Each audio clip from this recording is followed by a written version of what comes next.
Bonsoir à tous. Ce soir, la question qui m'a été posée, c'est comment agit le symbole du désert dans notre vie et particulièrement dans la vie de ceux qui choisissent un chemin spirituel. Alors, si vous voulez, le désert, c'est une des caractéristiques fondamentales de la vie humaine. Alors déjà, qu'est-ce qu'un désert? C'est un endroit parsemé de sable où ne pousse a priori aucune végétation. Voilà, donc j'ai eu la chance d'aller me balader à Phoenix, en Arizona, dans le désert, avec des aventures tout à fait extraordinaires. Et là, le désert est luxuriant, il est plein de cactés, avec tout un tas de jackrabbits, des gros lapins comme Bunny. C'est de là que vient Bunny, et puis tout un tas d'oiseaux, notamment les oiseaux-mouches de toutes les couleurs qui viennent piquer avec leur bec dans les cactés. Voilà, et là, on est dans un désert qui symbolise une forme de vie importante. Mais les déserts, on va dire africains, auxquels nous sommes plus habitués, en principe, il y a très peu de vie. Il n'y a pas d'eau, et donc ils sont reliés à la mort, parce que l'apparition de l'eau relie à la vie, et l'absence d'eau indique la présence de la mort. Voilà. Donc on peut dire que le désert, c'est l'épreuve de la mort. En plus, si vous voulez, le sable, c'est la présence dominante du monde minéral. Le monde minéral est le moins propice à la survie de l'être humain parce que pour nous alimenter, on a besoin d'eau, on a besoin de plantes et on a besoin d'animaux, sauf si on est végétarien.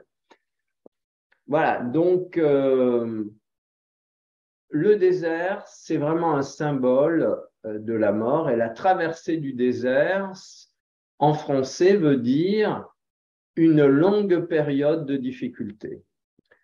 Et c'est normal parce que la mort, dans la symbolique, est liée aux difficultés. Con les difficoltà. Voilà. Et si vous voulez, l'expérience du désert, tous les êtres humains la traversent. L'expérience du désert la plus douloureuse, c'est le vide émotionnel, c'est la solitude. Donc, on a un autre élément extrêmement important, c'est le désert économique. C'est une traversée du désert très douloureuse, par exemple, quand les gens n'ayant pas de travail, n'ont pas de moyens de survie. Et donc, ça aussi, c'est une très, très difficile traversée du désert. Donc, si vous voulez, la mort d'un être cher peut aussi se vivre comme une terrible traversée du désert qui peut durer assez longtemps. Et donc, on peut dire que la traversée du désert, c'est caractérisé par un panel de possibilités qui peuvent se présenter dans la vie humaine et que personne n'y échappe. Et donc, on pourrait dire que la traversée du désert, c'est la victoire du diable dans notre vie. Et c'est sans doute une des raisons pour lesquelles Jésus, par exemple, dans sa traversée de 40 jours du désert, rencontre le diable qui lui présente ses tentations. Voilà. Et donc ça, c'est un deuxième aspect du désert. C'est un aspect lié aux tentations. Dans le désert, dernier élément en même temps, si vous voulez, le monde minéral c'est synonyme de l'inconscient. Hein. Les minéraux sont les moins éveillés des forces de la nature. Voilà. Donc, c'est le triomphe de l'inconscient sur le conscient. Et si vous voulez, pour ne pas être broyé par les infortunes et les malédictions, il faut développer une puissance intérieure importante. Et à ce moment-là, le désert devient un symbole d'évolution. Donc, la deuxième étape, c'est donc les tentations par le diable. Parce que si vous voulez, quand vous traversez le désert, vous êtes souvent prêt à accepter des propositions malhonnêtes, entre guillemets. Voilà. Et donc là, on a bien sûr ce symbole merveilleux de la traversée du désert par Jésus, qui se voit proposer par le diable, bien entendu, le pouvoir, l'argent et toutes les facilités du monde matériel. Le désert, pour la plupart des gens, c'est une préparation où la peur du désert les prépare à accepter toutes les propositions du diable.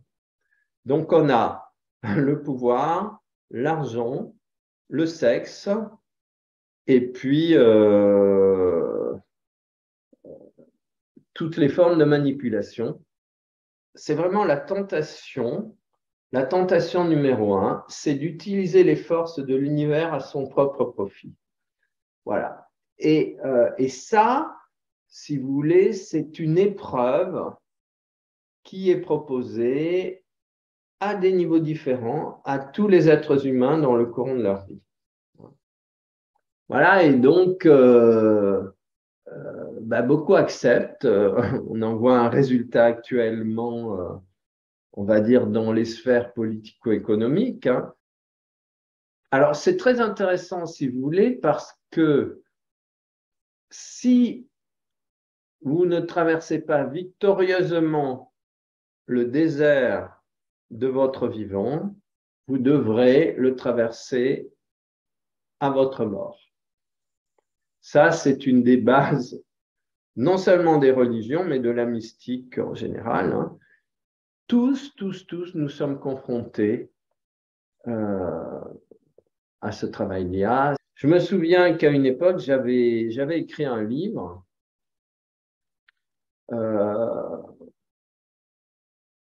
pour lequel m'a été proposé vraiment, on va dire, un pont d'or par un éditeur mondial qui, enfin, la traduction m'était proposée en langue espagnole. Et cet éditeur me paraissait, était contrôlé par une force spirituelle qui ne me convenait pas et j'ai refusé les conditions économiques très, très favorables, voilà, pour ne pas aller à l'encontre de mes convictions. Bon, après, ai-je bien fait ou n'ai-je pas bien fait, c'est une autre histoire. En tout cas, à cette époque de ma vie, j'ai été, on va dire, en phase avec mon ressenti intérieur. Et pour moi, c'était vraiment très important. Alors, nous arrivons à une phase supplémentaire qui est la victoire sur le désert. C'est-à-dire comment transformer le désert en source d'eau et de bénédiction. Alors là, nous avons tout le symbole de Pâques qui est complètement révélateur de pourquoi traverser le désert et qu'est-ce qui se passe après. Alors, si vous voulez, la traversée du désert, d'abord, c'est en elle-même une bénédiction. Parce que ça nous oblige à faire appel à nos ressources intérieures quand le monde extérieur en est privé. Hein. Et donc, on va puiser l'eau infinie de l'amour à l'intérieur de notre être profond. Et ça, c'est le symbole numéro un, on va dire, du fait de surmonter cette traversée. Alors, dans la symbolique chrétienne, nous avons déjà la traversée du désert par le peuple juif pour atteindre la terre promise. Et donc, si vous voulez, quelle est l'indication qu'on va retirer de ce symbole? C'est l'importance de la terre promise. Et qu'est-ce que c'est que l'importance de la terre promise? C'est avoir un haut idéal. Si le but de votre vie, c'est de manger, de boire, d'avoir quelques plaisirs et d'attendre la mort, eh bien, le désert finira par contrôler l'intégralité de votre vie. Et vous vous dessécherez de l'intérieur. Hein. Il n'y aura plus l'eau de l'amour à l'intérieur de vous. Vous serez desséché. Bon, ça ne donne pas trop envie. Et vous deviendrez un mort-vivant. Quelqu'un dont la vie intérieure n'est rien d'autre qu'un désert. Par contre, si vous avez un idéal, eh bien, vous serez porté vers la traversée du désert. Et donc, vous avez le plus haut idéal, la terre promise.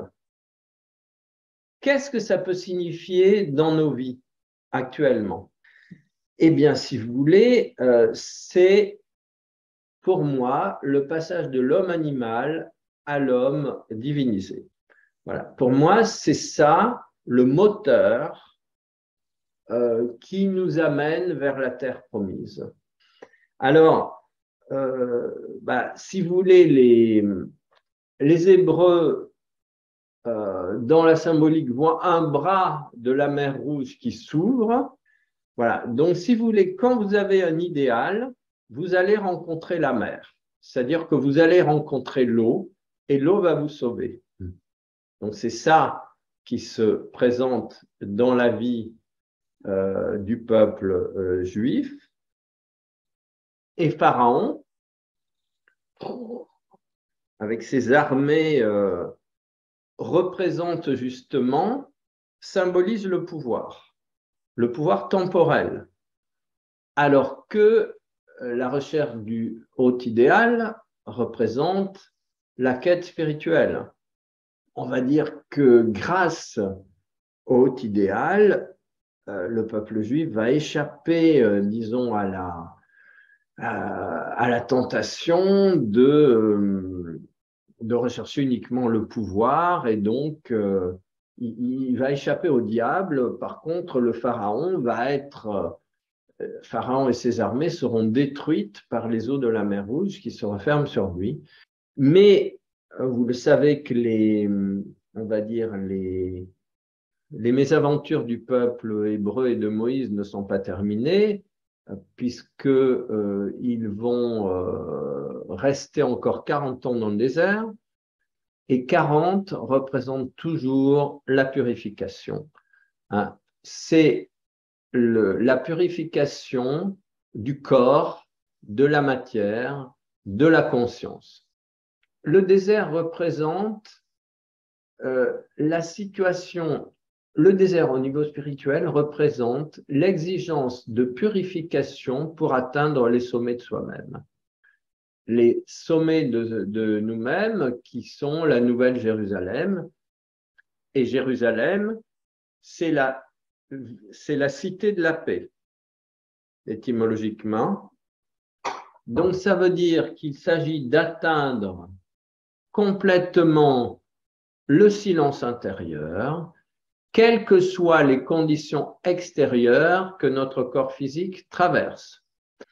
Et c'est donc un travail émotionnellement très compliqué qui exige un énorme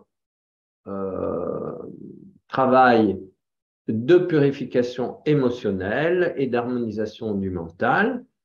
Et c'est une des raisons pour lesquelles les bases de préparation à l'expansion de la Merkaba dans les enseignements que nous donnons sont toutes basées sur un énorme travail de purification des mémoires. Voilà, donc là, vous avez, c'est tout à fait extraordinaire, le premier symbole de Pâques qui s'appelle Pessah, ou Passover en anglais, et Passover, ça veut dire passer au-dessus. Il s'agit vraiment de passer au-dessus de toutes les difficultés, de toutes ces difficultés qui sont une représentation du désert dans notre vie. Et ensuite, nous arrivons beaucoup de centaines d'années, pour ne pas dire plus de 1000 ans plus tard, nous arrivons à la symbolisation individuelle de la traversée du désert par on va dire, le ministère de Jésus, qui, après 40 jours dans le désert, est prêt véritablement à, disons, à passer par les différentes épreuves allant de la condamnation à la crucifixion et à la résurrection. Et vous avez plus ou moins les différentes étapes là de traversée du désert qui attendent ceux qui veulent vraiment faire un travail gigantesque sur eux. Alors, si vous voyez les 3 premières étapes, ça ne donne pas trop envie d'arriver à la 4e. Et oui, mais la 4e, la résurrection, se mérite et exige de passer par les 3 étapes précédentes. Voilà, donc, alors c'est très important ça, être capable de transmuter le jugement des autres, les condamnations, la crucifixion pour pouvoir ressusciter. Voilà, et ça, c'est vraiment la synthèse de la traversée du désert. Alors après, au niveau individuel, ça peut prendre des formes extrêmement diversifiées. La peur du jugement, ça peut être la peur de ce que pensent les amis, de ce que pense la société. C'est pas forcément être condamné par la justice. Hein. Donc il y a un panel gigantesque de possibilités qui sont présentées et que chacun va affronter de façon différente. Voilà, la condamnation, c'est pareil, ça ne veut pas obligatoirement dire être condamné par la justice. Ça veut dire être condamné, ça peut vouloir dire être condamné par les gens qu'on aime, par exemple. Hein? Donc éloigné, éliminé. Et c'est une forme extrêmement puissante aussi de rejet et donc de condamnation. Alors, la crucifixion, c'est Dieu merci, c'est pas forcément le fait de se retrouver sur une croix. C'est pas le fait de se retrouver avec une croix avec des clous bien pesants. Je me suis toujours demandé comment un soldat avait pu penser à mener un clou tellement gros qu'il allait pouvoir trouer les 2 pieds de Jésus et entrer dans la croix. Enfin, je veux dire, ça me semble un peu extravagant, cette histoire. Hein, donc, si vous voulez, il me paraît souvent bien plus bénéfique d'avoir une lecture symbolique plutôt qu'une lecture au premier degré des Écritures. Hein. Vraiment, voilà. Mais la réalité n'en est pas moins que la crucifixion, c'est quand vraiment vous êtes atteint dans les choses auxquelles vous tenez le plus dans la vie. Et là, il faut vraiment un abandon total aux forces de l'univers. Voilà, et si vous voulez, comment voulez-vous mesurer cet abandon total aux forces de l'univers si vous n'êtes pas crucifié? Mais encore une fois, c'est mis devant des situations qui sont pour vous les plus douloureuses. Mais après, il y a la récompense. Et la récompense, c'est la résurrection. Alors, la résurrection, qu'est-ce que c'est? Je ne vais pas m'étendre parce que ça pourrait faire l'objet d'une conférence entière. C'est un bon sujet. Si vous voulez, la résurrection, c'est mourir à l'homme animal pour naître à l'homme divinisé. Et c'est vraiment permettre que l'univers déverse sa conscience infinie dans cet espace minuscule représenté par notre présence humaine. C'est manifester l'infiniment grand dans l'infiniment petit. Et c'est unir le haut et le bas, c'est unir l'extérieur et l'intérieur, c'est passer de la dualité à l'unité. Hein. Et si vous voulez, la Merkaba, qu'est-ce que c'est? C'est le véhicule qui permet à l'homme divinisé de s'imprégner complètement de la conscience de l'univers. C'est la possibilité qu'a l'homme dans dans son cheminement de divinisation, de se relier à la conscience du tout dans lequel il se trouve et qui se trouve en lui. Voilà, et donc c'est le passage de la dualité à l'unité intérieure. C'est le passage du vide à la plénitude et c'est la transformation du désert dans le jardin du paradis. Et on retrouve vraiment toute la symbolique merveilleuse de l'abondance infinie qui n'est pas une abondance extérieure, mais qui est une omniprésence intérieure, voilà, et qui fait que ce qui avant était l'expression du désert devient l'expression de la vie. Hein. Voilà, et le désert, symbole de mort, se transforme en un symbole de vie infinie. Et si vous voulez, le désert en nous, le minéral, c'est nos ossements. Et la chose extraordinaire, c'est que tout le reste du corps redevient poussière, mais pas les ossements, parce que nos ossements sont porteurs de la mémoire de l'infini. Et ce processus de résurrection significa libérer cette mémoire d'immortalité qui se trouve dans nos ossements. Et là, on est vraiment à l'aboutissement extraordinaire de tout le cheminement spirituel. C'est un immense mystère et c'est là aussi un mystère que nous essayons d'éclairer au travers des méditations Merkaba Matrimondir. Bon, alors je m'arrête là, mais voyez comme le désert, le symbole désert est d'une richesse extraordinaire. Donc, merci d'avoir posé cette question. Mais encore une fois, n'hésitez pas à vous abonner à cette chaîne YouTube. Et vous savez qu'il y a aussi des stages de méditation Merkaba qui sont fréquemment proposés et auxquels vous pouvez vous inscrire. Et voilà, merci infiniment pour votre attention.